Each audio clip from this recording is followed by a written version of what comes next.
আমাদের প্রতিভা হচ্ছে সূর্যের মতো। সূর্য যখন উদিত হয় তখন আপনার চোখ যতই বন্ধ থাকুক সূর্যের আলোর অনুভূতি হবেই।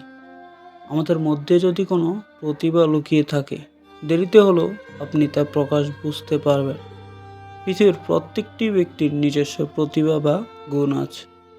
আমি নিজের জন্য তা কতটুকু করেছি, আমি জীবনে কতটুকু সফল নাকি ব্যর্থ, তা আমার মন জানে। মানুষ অন্যের সাথে মিথ্যা অভিনয় করলেও নিজের আত্মার সাথে মিথ্যা অভিনয় করতে পারে না। তাই জীবনের প্রত্যেকটি কঠিন মুহূর্তে প্রথমে নিজেকে প্রশ্ন করুন, সমাধান আপনি অবশ্যই পাবেন। পৃথিবীর সবচেয়ে সহজ বিষয় কি জানেন? তা হলো নিজেকে চেনা, বিশ্বাস করা, আত্মার সাথে কমিটমেন্ট করা। কিন্তু অধিকাংশ মানুষ এই অভ্যাসটা করে না। তাই তো জীবনকে এত কঠিন মনে হয়, নিজেকে একা মনে হয়। আমাদের কখনো সবচেয়ে বেশি একা মনে হয় জানেন? যখন আমাদের চাওয়া পাওয়া সব অন্যকে জুড়ে, আমাদের আশা প্রত্যাশা পুরোটাই অন্যের উপর নির্ভর করে চলে।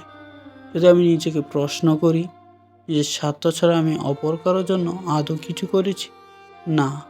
এই দুনিয়াতে স্বার্থ ছাড়া কেউ কারো কথা চিন্তা করে না, এক বিন্দুও ভাবে না।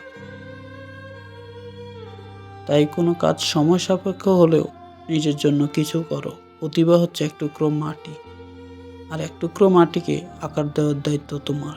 যত সময় দিবে তত সুন্দর আকার ধারণ করবে। মনে রেখে এই পৃথিবীতে সব শেষে কিছুই থাকে না।